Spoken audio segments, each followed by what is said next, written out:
तो ये मेरी पीठ देखेगा, मेरे पीठ पर अधर्म का निवास होता है। जितना ये मेरी पीठ देखकर भागेगा उतना इसका धर्म नष्ट हो जाएगा, अधर्म बढ़ जाएगा, अधर्म बढ़ेगा, ये ऊपर आएगा और मर जाएगा। इसलिए भगवान भागे, अपनी पीठ दिखाकर भागे, और पीठ जितनी काल्यावन ने देखी, ऊपर जाते से ही मुचकुंद के नेत्र द्वारा जलकर भस्म हो गया।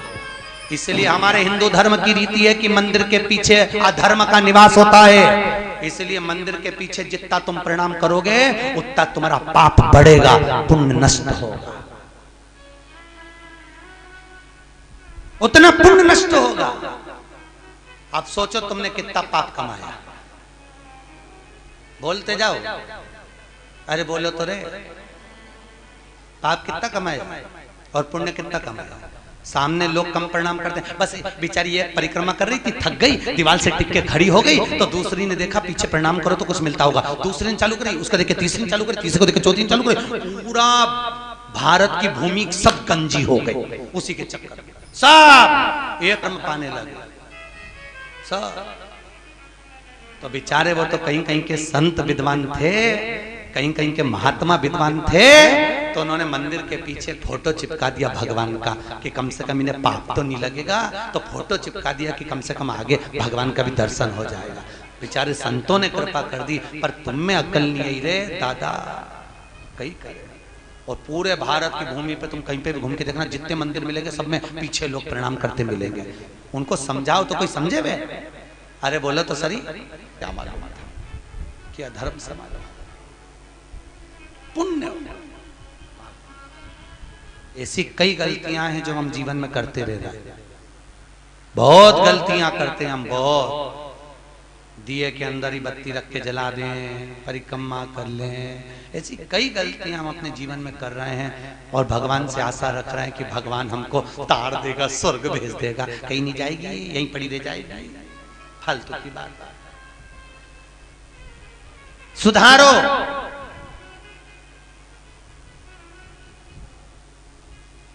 कुछ तो गलत भक्षण करा होगा तो स्वास्थ्य का खराबी हो जाती है, कुछ जीवन को भ्रमता उत्पन्न कर देता। हमें बचना उस भ्रम से, हमें डरना उस भ्रम से।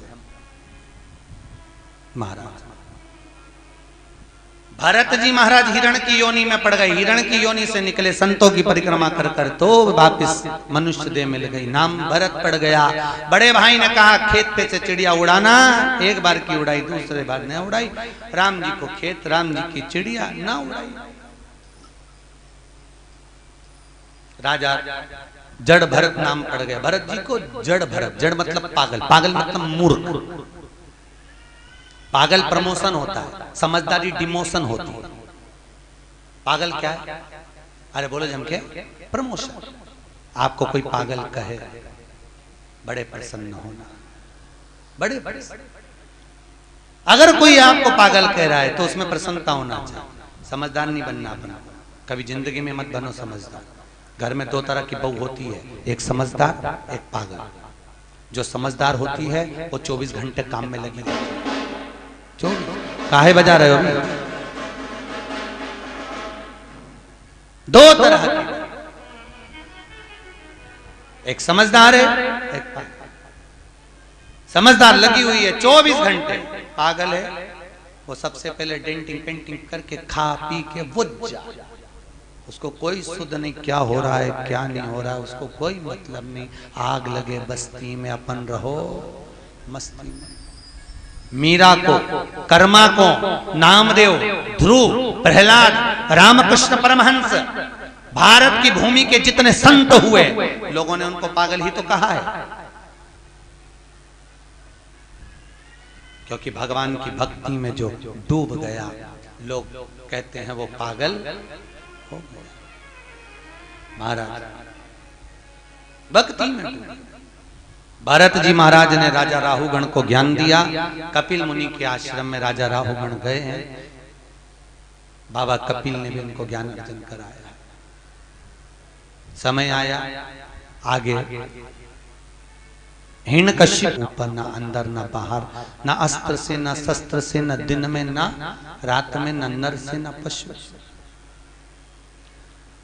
सब रूप में मैं मरूं ना, ये विचार किया। घर आए, पत्नी नहीं थी, इंद्र के यहाँ से नारद जी के यहाँ, नारद जी के यहाँ से पत्नी और पुत्र को लेकर। हिरण्यकशिपु के पुत्र का नाम है, जिसने आते ही भगवान के नाम का हिलाद करा, वो प्रहलाद हुआ। प्रहलाद लेकर आए, विद्या अध्ययन करने भेजा। जिसको गर्भ का ज्ञान हो उसे बाहर के ज्ञान की जरूरत नहीं पड़ती, गर्भित ज्ञान प्रथम होता है, प्रथम ज्ञान है गर्भ का। इसलिए हमारे यहाँ पर बुजुर्ग माताएं कहती हैं गर्भवती नारी को भजन करना चाहिए, कीर्तन